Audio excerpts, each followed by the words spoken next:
இன்றைக்கி கொல்கத்தாவுக்கும் லக்னோ சூப்பர் ஜெயின்ஸுக்கும் இடையில மேட்ச் நடக்க போகுது. அது கொல்கத்தா ஈடன் கார்டன் மைதானத்தில் நடக்க போகுது. இதில் கொல்கத்தாவில பார்த்தீங்க அப்புட்னா, ஓப்பனிங் வந்து ஒரு மொக்க பேரு.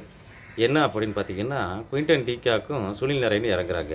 அந்த நரைன் வந்து பார்த்தீங்கன்னா, கிரவுண்டில வந்து ஏதோ பால் ஒரு திசையில போகுது, அவரு ஒரு பக்கம் சுத்துறாப்புல.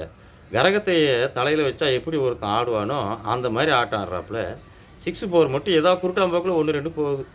அத ஒண்ணும் ரசிக்கும்படியா இல்ல. அந்த ஓப்பனிங் பேர ரிமூவ் பண்ணிட்டு வேற பேர கொண்டு வந்தா நல்லாயிருக்கும்.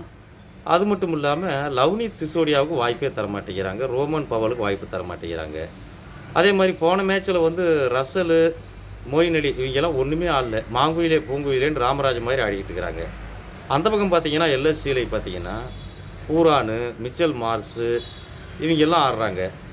அங்க வந்து ரிஷப் பாண்ட் ஒண்ணுமே ஆடுறதில்ல. அவர் மாங்குயிலே பூங்கில தான். ஆக மொத்தம் கூட்டி கழிச்சு பார்த்தா இன்னைக்கு கேகேஆர் ஜெயிக்கணுங்கிறது தெளிவா தெரிஞ்சு போச்சு.